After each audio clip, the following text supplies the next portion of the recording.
یہاں پہ ہم لوگوں کا آج یہ پرامن ریلی اور احتجاج ہم لوگ ریکارڈ کرا رہے ہیں.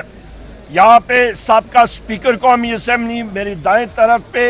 یہاں پہ چیئرمین پاکستان تحریک انصاف، ہماری پارلیمنٹری لیڈر سنی اتحاد کونسل زرتاج گل صاحبہ، ہمارے چیف وپ، سارے ایم این ایز ہمارے یہاں پہ موجود ہیں. یہ پرامن احتجاج اس لیے ہم لوگ ریکارڈ کرا رہے ہیں.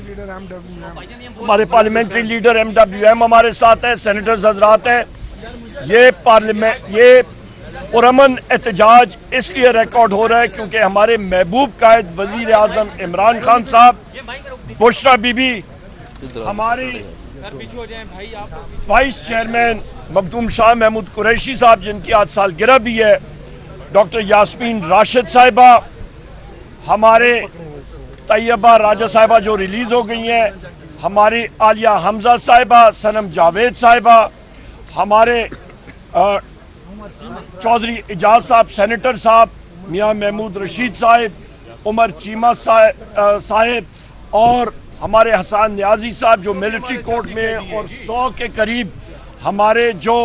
اسیران ہیں ملٹری کورٹس میں، ہمارے اسیران ہیں اس وقت سرگودا جیل میں، میاں والی جیل میں، کوٹ لکھپت جیل میں. ان کے لیے آج سولیڈیرٹی میں ہم لوگ یہ مارچ کر رہے ہیں اور ہم لوگ یہ ڈیمانڈ کرتے ہیں اس الیکشن کمیشن کے سامنے کہ چیف الیکشن کمشنر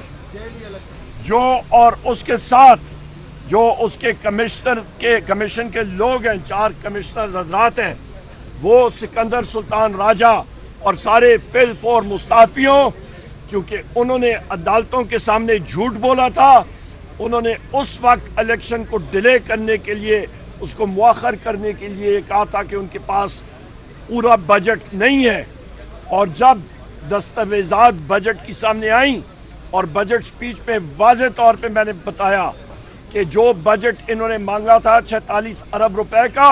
انہوں نے صرف 16.5 ارب روپے خرچ کیا.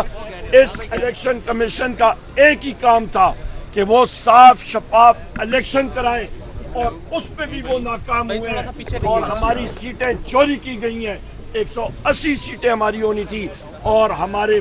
ممبران تقریباً 86 کے قریب انہوں نے چوری کر کے ان کی جگہ فارم 47 کے لوگ یہاں پہ لائے. اس کے ہم لوگ کنڈیم کرتے ہیں.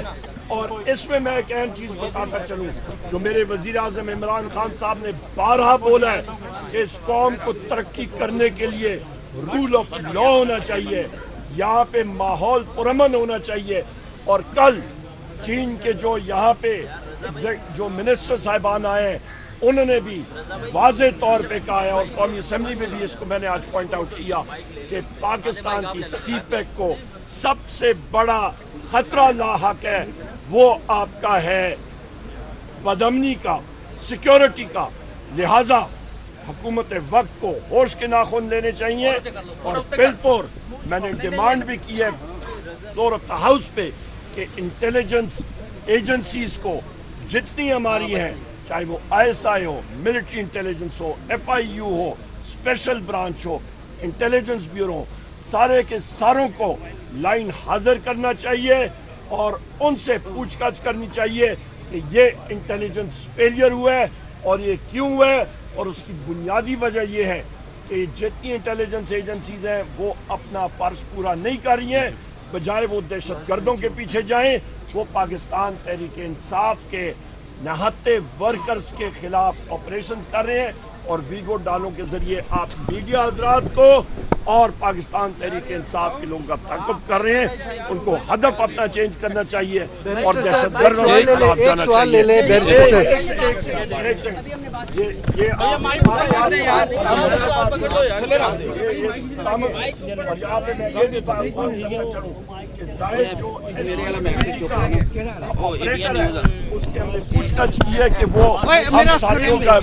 تو میرا فریم دیکھ.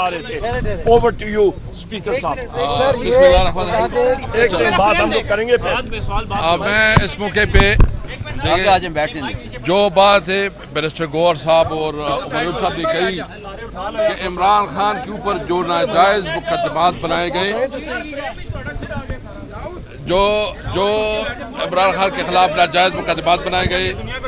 ہمارے خواتین جیلوں میں ہیں، ہماری لیڈرشپ جیلوں میں ہے،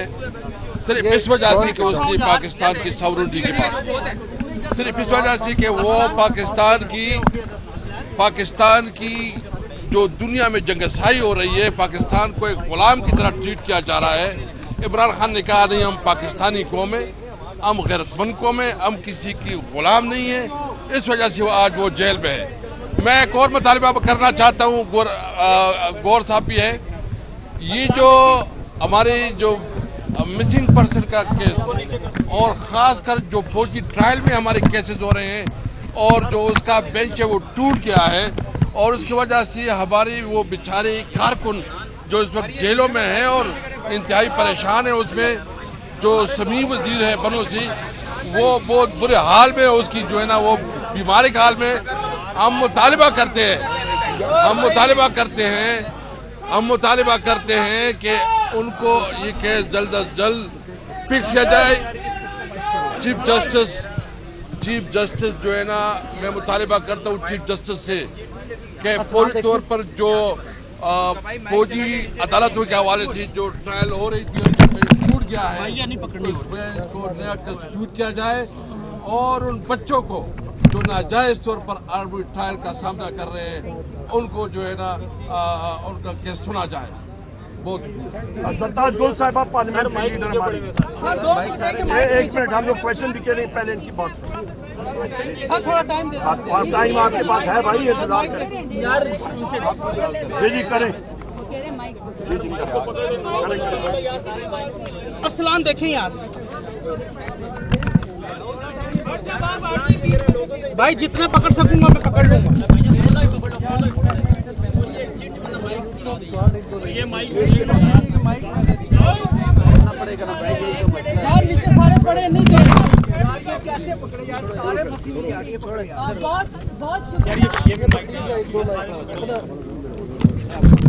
بہت شکریہ۔ میں سب سے پہلے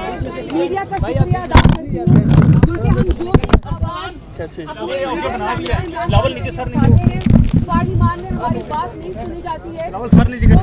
چینل ہے وہ بھی ہماری آواز کو بیپ کر دیتا ہے۔ تو میں آپ جتنا بھی انڈیپینڈنٹ میڈیا میں اس کا شکریہ ادا کرتی ہوں کہ جو ہم اپنے لیڈر کی رہائی کے لیے بات کرتے ہیں، آپ بھی خوف سے خوف توڑ کے ہماری بات عوام تک پہنچاتے ہیں۔ ہمارے جتنے بھی آج پارلیمنٹیرینز ہیں، عمر ایوب صاحب جو ہمارے اپوزیشن لیڈر ہیں، ایک ہمارے ڈپٹی اسپیکر ہمارے اسپیکر صاحب جو اسد کیسر صاحب ہیں، ہمارے بیرسٹر گوہر صاحب ہیں، ہمارے چیف وپ صاحبان MWM ہیں، سینیٹر صاحبان ہیں، سب اس وقت سراپا احتجاج ہیں۔ صرف ہمارے MNAs پارلیمنٹیرین سینیٹر سراپا احتجاج نہیں ہے، بلکہ 25 کروڑ عوام ایک ہی بات کر رہے ہیں کہ آپ نے امت مسلمہ کے سب سے بڑے لیڈر، پاکستان کے سب سے بڑے لیڈر جو 8 فروری کو عوام کی طاقت سے منتخب ہوئے، آپ نے اس کو کال کوٹڑی میں جو ہے وہ اندر کیا ہوا ہے، صرف اس لیے کہ آپ کی اس شخص سے سیاسی مقابلہ نہیں کر سکتے، تو اس لیے آپ نے ان کے بیگم صاحبہ بشرا بی بی کے اوپر، ہماری سیکنڈ ایئر لیڈرشپ کے اوپر، اور سب سے بڑی بات آپ نے خواتین کو پابند سلاسل کیا ہوا ہے۔ آج تمام لوگ یہ آواز اٹھا رہے ہیں کہ ہمارے محبوب لیڈر، ہمارے ایکس پرائم منسٹر اور انشاءاللہ آنے والے وقت کے جو پرائم منسٹر ہوں گے عمران خان، ان کو رہا کیا جائے، اور دفعہ 144 لگا دینے سے، ٹی وی پہ آواز پہ بیپ کر دینے سے، ہمارا گلا دبا دینے سے، چادر اور چار دیواری پامال کر دینے سے یہ آواز نہیں اٹھے گی۔ آج میں اپنے لیڈر عمران خان کو خراج تحسین پیش کرتی ہوں کہ آپ 150 روپے کے اسٹیمپ پیپر کے اوپر پلیٹلیٹس کا بہانہ گرا کے ملک سے نہیں بھاگے، بلکہ آپ اس ملک کا اور ہمارے مستقبل کا آپ جو ہے مقدمہ لڑ رہے ہیں، اور آپ کال کوٹری کے اندر بیٹھ کے پھر بھی آئین اور قانون کی بالادستی کی بات کریں، تو ہم بار بار آواز اور یہ دروازہ کٹکھٹاتے رہیں گے۔ انشاءاللہ ہمارے لیڈر عمران خان رہا ہوں گے، کیونکہ سچ کو دبایا نہیں جا سکتا، انصاف کا گلا دبایا نہیں جا سکتا۔ عمران خان زندہ باد، پاکستان زندہ باد۔